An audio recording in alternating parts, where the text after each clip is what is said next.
Okay okay so guys आपका एक बार फिर से स्वागत है वही लेटेस्ट फिर कमाल धमाल एपिसोड में।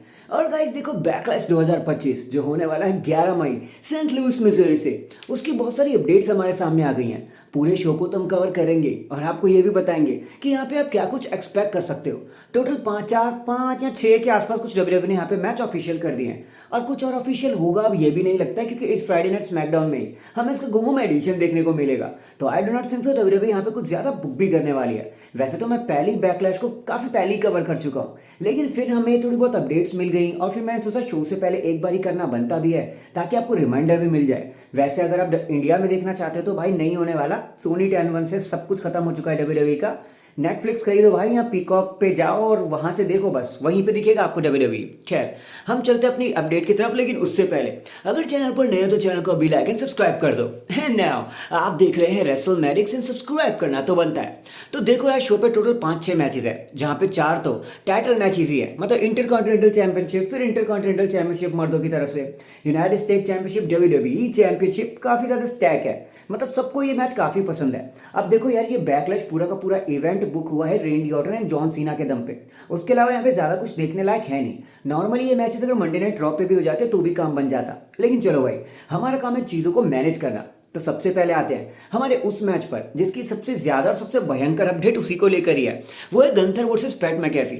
अब देखो यार, ये match out of the blue he book हुआ है। कैसे, मतलब हमारे जो गंथर हैं वो रेसलमेनिया में अपने टाइटल को हार गए, फिर माइकल कोल ने उनके लिए उल्टी सीधी बात करी, कुछ इंसेंडियरी चीज़ें बोल दी, गुस्सा आ गया भाई, हमारे गंथर चले गए मारने माइकल कोल को, माइकल जैक्सन बोलने वाला था, सॉरी सॉरी, माइकल कोल को। उनको बचाने के लिए पैट मैकेफी सामने आए और पैट मैकेफी की भी मार लगा दी हमारे गंथर ने। भाई संभाल लो, बस थोड़ा थोड़ा निकल जाता हूँ भाषाओं में इधर से उधर।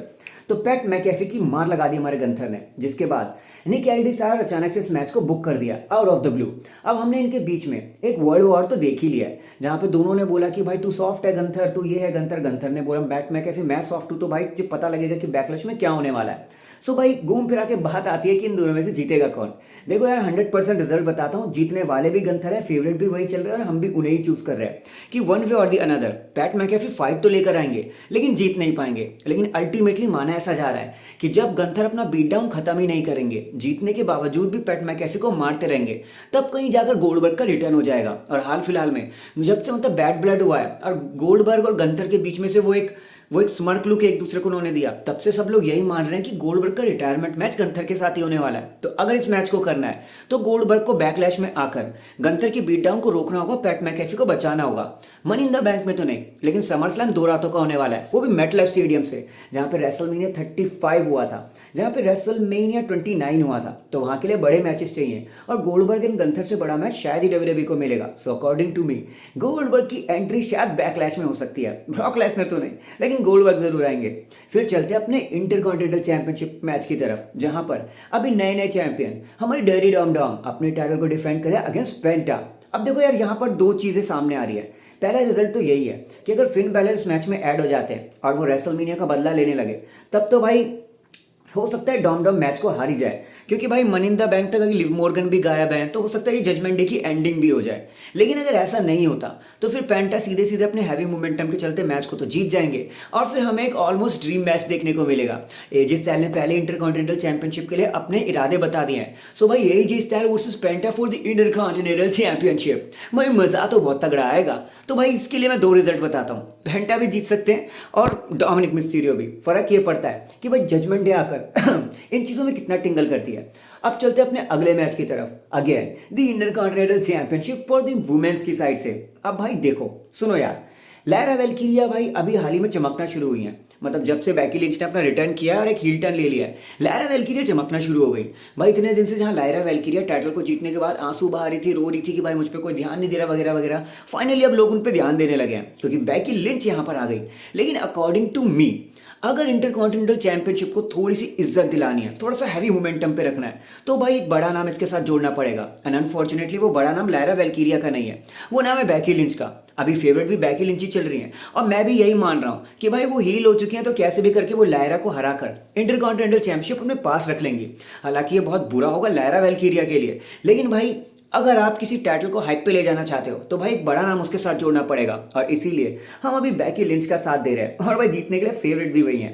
खैर हम चलते हैं अगले मैच की तरफ और वह द यूनाइटेड स्टेट्स चैंपियनशिप, जहां पे अपना पहला टाइटल डिफेंस करते हुए नजर आएंगे जेकब फातो रेसलमेनिया के बाद, वो भी एक अनोखे फैशन में, जहां पे उनके पास सिर्फ 25% चांसेस है मैच को जीतने के लिए, बिकॉज इट्स अ फेडरल 4-वे मैच। मतलब Drew McIntyre versus Damian Priest versus LA Knight versus Jacob Fatu. अब यहाँ के लिए भी देखो 2 रूमर्स आ रहे हैं भर भर के।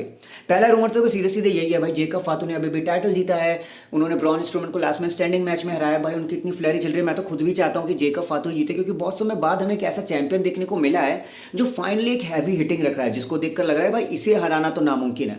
तो मेरी तो भाई प्रेडिक्शन क्या, मेरा दिल भी यही कह रहा है कि भाई जेकब फातो कैसे भी करके अपने टाइटल को रिटेन कर ही लेंगे।